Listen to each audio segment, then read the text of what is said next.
Patrick, we will see you then. The trial of a Chesapeake City Councilwoman for financial exploitation charges, it's now underway. Prosecutors claim Amanda Newins financially exploited her great-uncle who suffered from Alzheimer's. But she claims she was trying to fix up her great-uncle's home and pay for his medical care. News 3's Erica Craven was in the courtroom and has the details. The jury heard testimony from Amanda Newins' great-aunt Shirley Davis.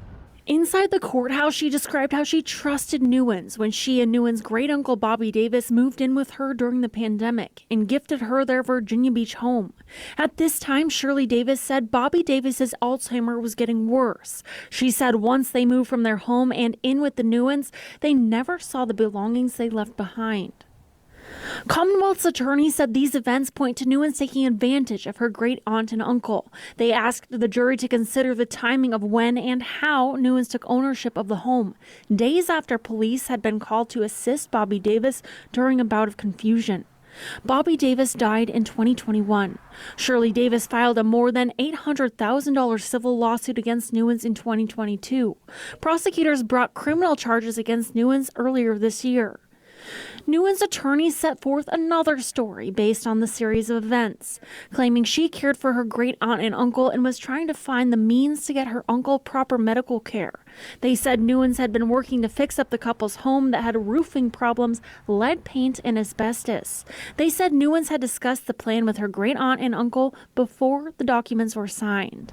The trial is scheduled to last for 3 days. The civil trial is set to be heard later this year. In Norfolk, Erica Craven, News 3.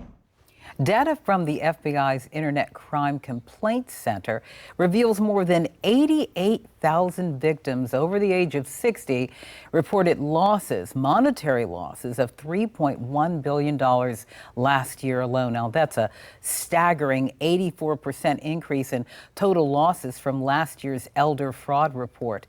And of FBI-funded organizations for which older victims account for 75% of those victims, more than 75% of those victims were served. Elder abuse, fraud, and financial crimes were among the top 5 most common types of victimization. Now, if you or someone you know suspects that they've been taken advantage of financially, you can report it by calling the National Elder Fraud Hotline at 833-FRAUD-11.